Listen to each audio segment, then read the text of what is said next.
Oke, halo guys. Readingan ini untuk Cancer Juli 2023. Lihat. Round and round. Imagine and higher power.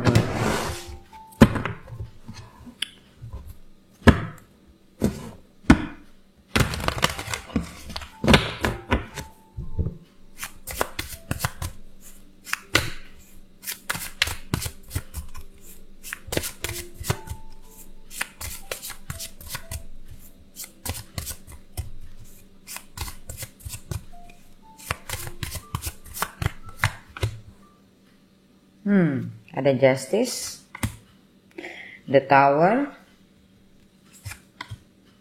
and Six of Cups. Di sini ada Queen of Swords. Oke, so sekilas yang aku lihat di sini untuk Cancer,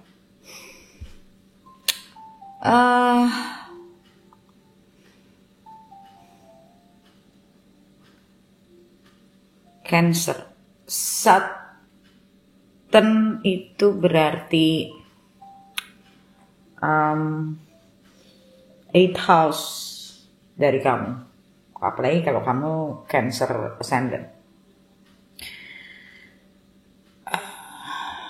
Dan Saturn di 8th house itu biasanya bakal ya lumayan banyak kejadian, banyak hal yang di sini ada Justice, ada the Tower ya. Aku nggak mau ngomong yang terlalu gimana-gimana, tapi Justice dan Tower di sini ini ngomong tentang akan ada sesuatu hal yang mungkin membuat kamu, entah itu mungkin kamu ada dalam satu pernikahan yang mungkin sudah bermasalah, tapi mungkin selama ini ditahan-tahan, atau hubungan bermasalah walaupun kamu misalnya belum menikah. Untuk beberapa orang, aku ngerasa ada kemungkinan ada perceraian. Karena memang hubungannya ya begitu-begitu aja, masalahnya di situ-situ aja, gak ada perbaikan. Dan memang sudah waktunya kelihatannya untuk benar-benar either kalau gak bisa ya pisah atau diberesin. Cuman menurutku untuk beberapa orang kemungkinannya pisah. Ya kita bilang kalau memang harus jalannya seperti itu, ya belajar. Karena balik lagi, Saturn itu kan ngomong tentang pelajaran hidup, karma. Orang tuh gak suka kalau kata-katanya pelajaran hidup, apalagi kalau orang-orang yang doyan tarot. Mereka lebih suka ngomongnya tuh karma, kayak dramatik. Oke. Dan aku ngeliat di sini ada isu-isu lama, ya. It doesn't mean nggak berarti harus isu masalah kecil, nggak. Tapi ini isu-isu lama yang akan mencuat, yang akan muncul ke permukaan. Aku nggak suka baca itu cuman ngasih harapan ke orang, ngomongnya baik-baik, karena be realistic, hidup itu nggak ada yang enak doang. Hidup itu isinya pelajaran. Hidup kamu baru akan benar-benar kamu menemukan arti kebahagiaan sebenarnya justru saat kamu sudah tahu pelajaran kamu apa. Sebelum itu ya kebahagiaanmu cuma semu sebenarnya. Aku nggak mau ngomongin bikin orang ngerasa ibaratnya jadi penuh harapan. Hidup itu bukan bicara cuma harapan. Hidup itu bicara tentang melihat keadaan. Kita hidup tuh harusnya bagaimana. Kalau orang yang sudah punya kehidupan seperti itu udah gak terlalu banyak mikirin harapan, tapi mikir hidup itu yang benar tuh gimana. Kalau yang masih doyan dikasih harapan, ya karena masih belum mampu untuk melihat kenyataan. Omonganku kesannya tajam ya, tapi kalau kamu nggak percaya, ya kamu flashback aja hidup kamu sendiri. Oke, buat apa kamu reading dikasih harapan-harapan, tapi harapan itu semuanya semu, tidak pernah terjadi. Buat apa? Kalau aku sih ngomong yang real-real aja. Walaupun kadang kedengerannya nggak enak, tapi ya itulah hidup.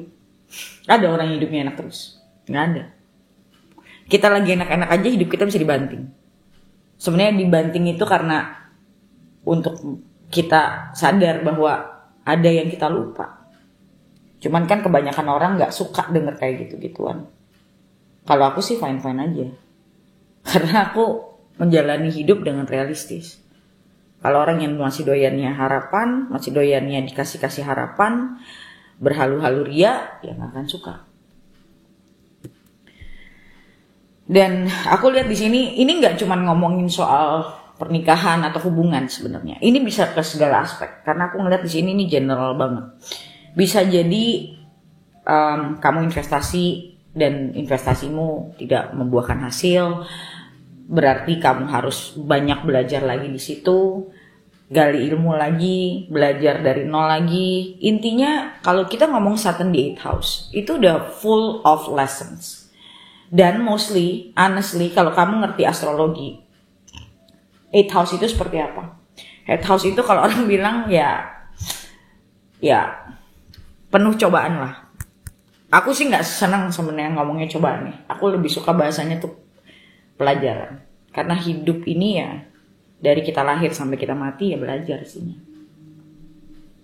Dan di sini ada higher power, which is buat aku sesuatu yang out of control, sesuatu yang ya memang udah saatnya yang di atas ngasih pelajaran gitu. Udah ya, something yang you cannot control gitu intinya. Yang bisa kita kontrol kan cuma diri kita. Jadi kalau kita menghadapi sesuatu yang out of control, berarti ya biasanya itu terjadi secara tiba-tiba tanpa kita sangka-sangka, biasanya seperti itu. Dan aku bisa bilang ini satu hal yang besar. Dan ada kartu Imagine di sini. Imagine di sini sebenarnya kalau aku ngelihat lebih ke arah kayak orang yang bukan merenung ya, tapi ada sisi itunya. Cuman kamu disuruh untuk, kamu tuh pengen jadi kayak gimana? Kamu tuh pengen hidupmu kayak gimana? Kayak ya reflection juga sih, self refleksi juga. Cuman dalam konteks yang nggak yang sampai harus terlalu gimana, tapi yang ya ibarat kata gini lah. Kamu pengen punya hubungan yang baik, ya belajar gimana caranya punya hubungan yang baik. Kamu pengen jadi investor yang sukses, ya gimana belajar caranya gimana jadi investor yang sukses. Kamu pengen kehidupan kamu lebih seimbang, ya belajar gimana caranya punya kehidupan yang seimbang. Intinya seperti itu. Jadi apa yang kamu inginkan, kalau aku ngeliat ini lebih ke ya aktualisasi diri. Apa sisi diri kamu yang belum kamu improve, yang belum ibaratnya kurangnya diri kamu tuh di mana? Gitu loh. Jadi dan di sini ada kartu round and round. Berarti sebenarnya kalau ada kartu ini, mungkin berapa tahun terakhir atau ya let's say like last year, mungkin ya anggaplah setahun terakhir. Cuman buat aku sih ini bukan, ini sudah terjadi lama. Ibaratnya udah beberapa tahun ke belakang atau bahkan 10 tahun ke belakang. Hidupmu tuh sebenarnya nggak maju, dibilangnya di sini. Hidupmu tuh sebenarnya stuck, tapi kamu nggak tahu stucknya di mana.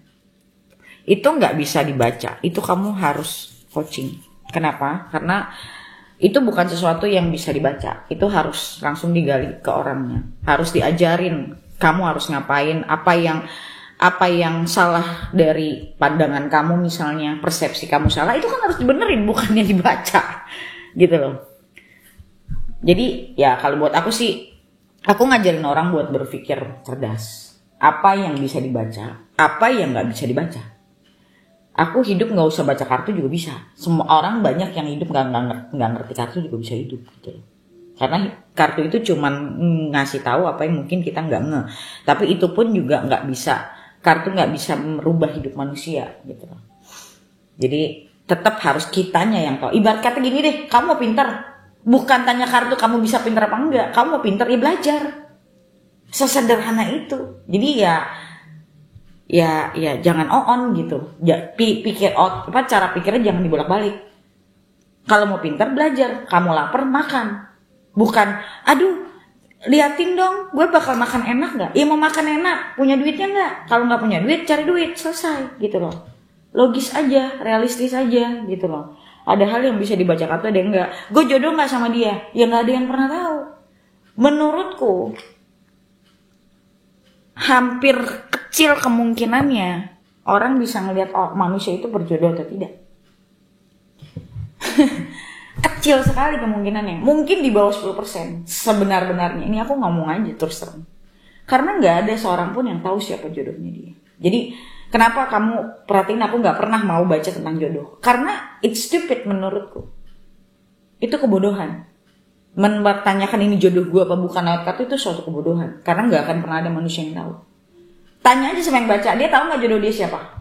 Dia juga belum tentu tahu kok, gitu loh. So jangan bikin diri kita terlena sama sesuatu yang tidak benar gitu. So basically that's it gitu. Aku cuma lihat di sini Queen of Swords. Queen of Swords itu seorang yang realistis, berpikir secara realistis dan kritikal, ya, berpikir kritis untuk mempelajari setiap hal dalam hidup kita, especially if it's a big thing. Sesuatu yang besar dalam hidup kita itu pasti syarat dengan pelajaran. Selama kita tidak dapat pelajarannya, kita nggak akan pernah maju. Intinya itu.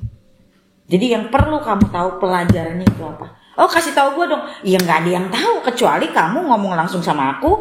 Aku bisa tanya sama kamu dalam sesi coaching. Masalah kamu ada di mana, salah kamu ada di mana, aku bisa kasih tahu. Itu bukan urusan kartu.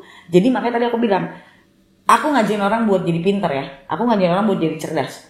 Bukan begitu caranya. Kalau kamu mau tahu salahmu di mana, kamu harus coaching, bukan ngeliatin kartu tarot. Oke? Even bukan ngeliatin astrologi. Astrologi nggak bisa kasih tahu kamu salah kamu di mana. Karena semua hal itu ada bagiannya. Ada bagiannya. Segala hal itu kita harus lewat mana, ini belajarnya di mana, apa. Itu semua ada caranya. Gak mungkin juga kan kamu meriksa kandungan ke dokter umum. Kan dokter juga, itu tetap aja beda. Dia dokter umum, dia gak ngerti kandungan. Gak gitu. Okay? So, yeah, basically that's it. Nanti kita lihat lagi di readingan lanjutannya, lebih detail lagi. Tapi dari sini yang aku lihat ini masa-masa karena juga kalau aku lihat dari sisi astrologi buat kamu especially yang Cancer Ascendant, berarti Saturn lagi main di 8th house kamu plus retrograde. Jadi efeknya lumayan kerasa banget sama kamu. Dan biasanya akan ada hal-hal yang terjadi yang di luar kuasa kamu, di luar kontrol kamu. Karena ada higher power juga di sini. Oke? Okay? So, untuk yang belum member, kalian bisa member dulu. Klik link yang ada di bawah video ini untuk join ke membershipnya untuk lihat video lanjutannya. Okay, so thank you so much guys for watching and I'll see you next video. Bye.